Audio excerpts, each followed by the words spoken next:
Hello, welcome back, or welcome. This one might be a bit of an. This is a bit of an odd one because he's known in the circles that he's known in. But what he did for music, it's unparalleled with many other people. What this man did for at least the drum community, but then for greater music, second to none. This is how I met Bob Armstrong.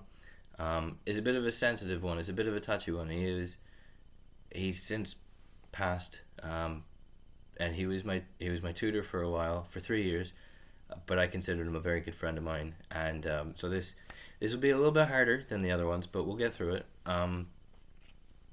Yeah, he. I was at school, and one of my tutors, and I'm not gonna say his name because I don't think it's matter at this point, but this is how strongly he believed in Bob, and this is how reflectively you can see how important and impactful Bob was to the drum community. But my tutor stood up and said, "Who takes this profession seriously? Who wants to do this for a lifetime sort of deal? Raise your hand." So some raised, some didn't. Arguably, props to them for being honest. And he said, "The people that have raised your hand that want to take this as a lifelong, serious career, take your money out of the ACM."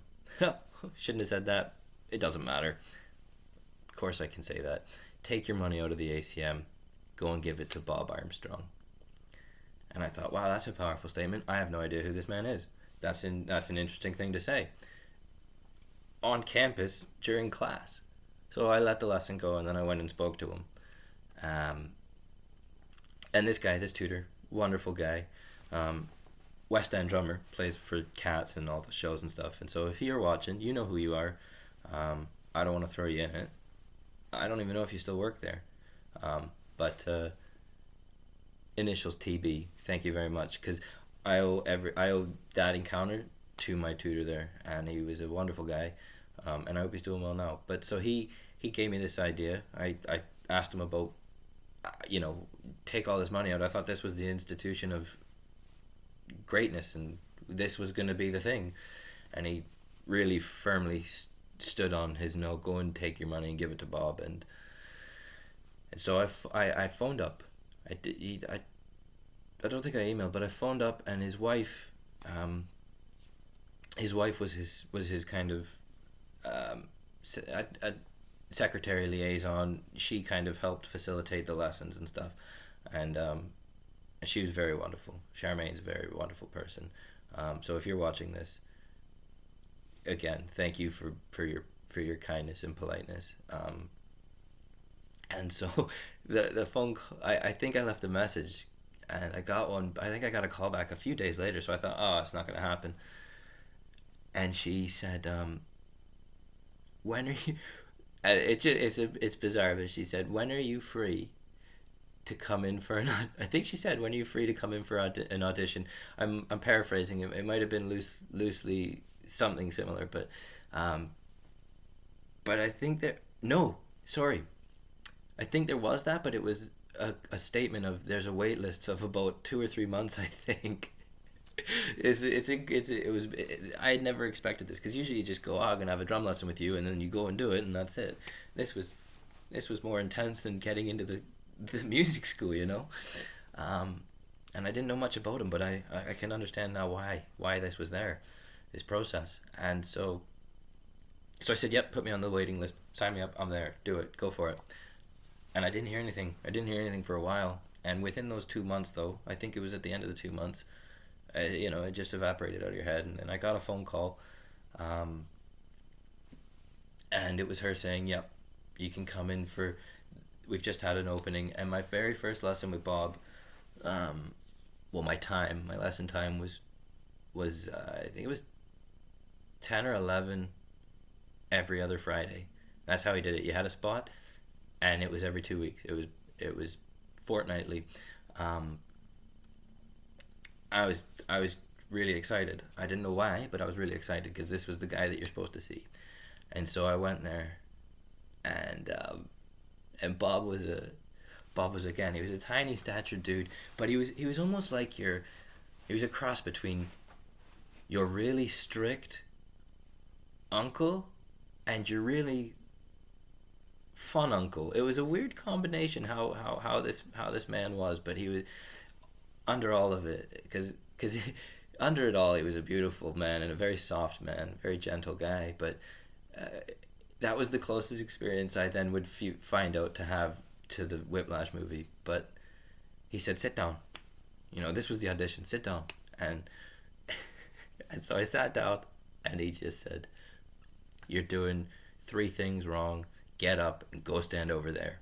And I thought, crap, I'm not even going to get lessons from this guy.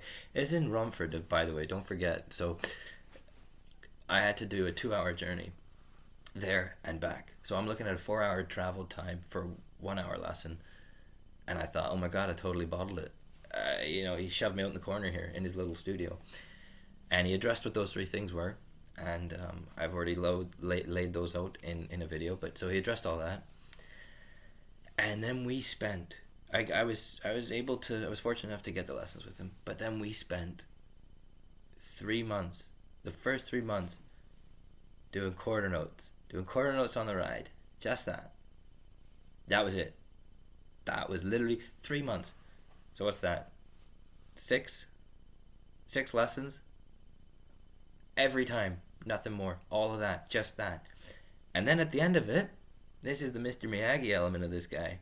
At the end of it, he said, "Okay, you're doing that all wrong." And I thought, why are you doing this? How can you tell me I'm doing what you've told me to do wrong? And he said, "You're doing that all wrong.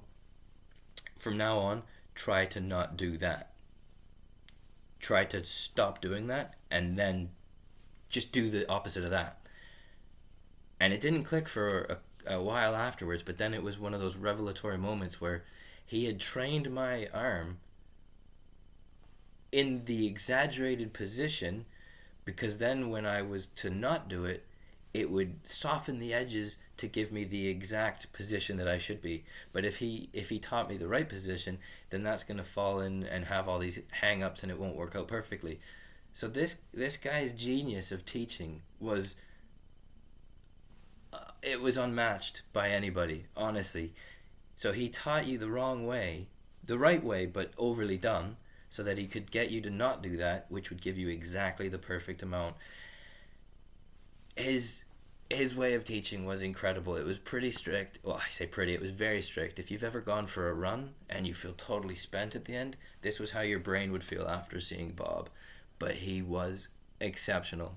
And I went in one day and I heard the student before me. I heard the paradiddles, and I got into my lesson, and this is the kind of guy he was. He got into the lesson, and I said, "Oh my God, Bob, I heard paradiddles. When are we going to be doing that and rudiments?" And he just looked at me, no change of face, very straight and direct. He just said, "Well, you're not going to be going anywhere near that until you can learn how to play the drums." And it was total mic drop moment. Savage guy. It was great. I think part of him was being funny and facetious, but we're going to do this first and we're going to really structure. And I spent 3 years until he passed. But those 3 years, let's just be honest here.